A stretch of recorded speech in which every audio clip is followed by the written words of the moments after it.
Hello à tous et bienvenue sur ma chaîne, la Fée Indigo. Je vous retrouve pour une nouvelle vidéo et cette fois-ci on va parler des 3 phases de l'éveil. Alors je vous l'avais promis, je voulais aller dans la forêt de Soignes pour faire la prochaine, et bien nous y sommes. Donc comme d'habitude je vais vous laisser quelque chose de plus joli à regarder. Hein, voilà. Voilà. Alors les 3 phases de l'éveil. Ça commence comment? En général ça commence quand on sort de la nuit noire de l'âme avec un éveil de conscience assez fulgurant. Alors évidemment, ce ne sera pas le premier, mais ce sera le plus fulgurant en tout cas. Et par contre, c'est certainement pas le dernier, et ça aura même tendance à s'accélérer avec le temps.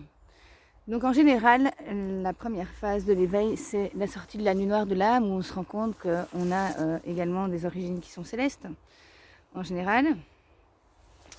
Et donc on se prend un peu pour Dieu. Ah, j'ai une étincelle divine en moi, du coup je suis capable de tout faire. Alors c'est le problème en fait de cette phase-là, c'est-à-dire que c'est le moment où on est le plus fragile, parce qu'on va chercher dans tous les sens pour avoir des infos, pour comprendre en fait la découverte que l'on a faite.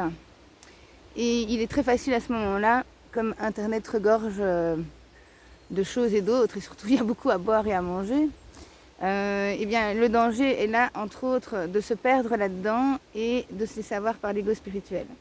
Alors, j'ai vu des vidéos de gens qui se moquent des personnes qui sont restées coincées à tel ou tel niveau.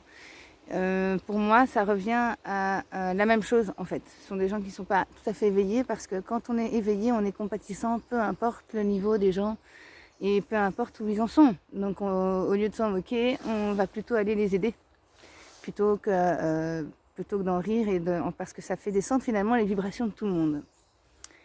Ok, une fois que cette première phase a été réalisée, on arrive à la 2.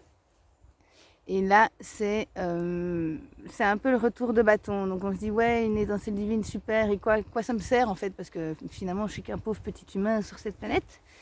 Et donc on arrive à l'extrême opposé, c'est-à-dire je ne suis rien. Or, on n'est pas rien, hein, mais j'avoue que cette phase, elle a été assez rapide chez moi, mais c'est assez douloureux quand même aussi. Mais c'est une nécessité, parce que pour pouvoir se reconnecter, souvent, on a besoin de se réapproprier, se reconnecter au céleste pour ensuite trouver une raison de se réancrer à la Terre et de vivre cette incarnation. Donc phase 2, en général, la Terre est un hologramme, tout ceci n'existe pas, de toute façon tout est perdu et on ne peut rien y faire.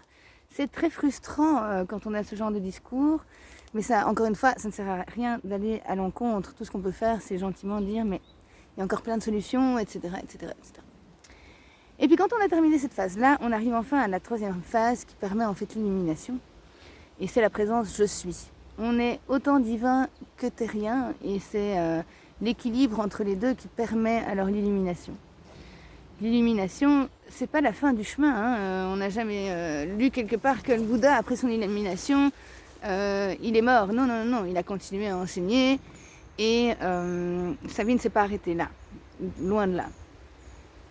L'illumination, en fait, c'est la connexion avec les royaumes célestes. C'est-à-dire qu'on a enfin accès à toutes les annales akashiques, donc c'est en fait la lumière de la connaissance. Quand on est capable de parler et de connecter au céleste, toutes les connaissances sont infusées, il n'y a qu'à demander. Après, les éveils de conscience continuent. Moi, c'est pas parce que on a terminé ces phases-là qu'il n'y a plus rien à apprendre. Celui qui pense ça, en fait, il se ferme à tout, parce qu'il y a toujours plus à apprendre, toujours.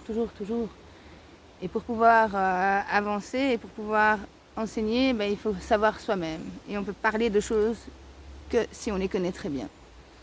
Bon, c'est une toute petite vidéo pour aujourd'hui. J'espère que vous avez profité. Je vais vous laisser une petite minute de plus avec les bruits de la forêt, parce que c'est quand même vachement cool. Et je vous remercie à tous de m'avoir écouté. Je vous remercie pour vos abonnements. Je vous remercie si vous likez. Et je vous souhaite une excellente journée. Salut à tous.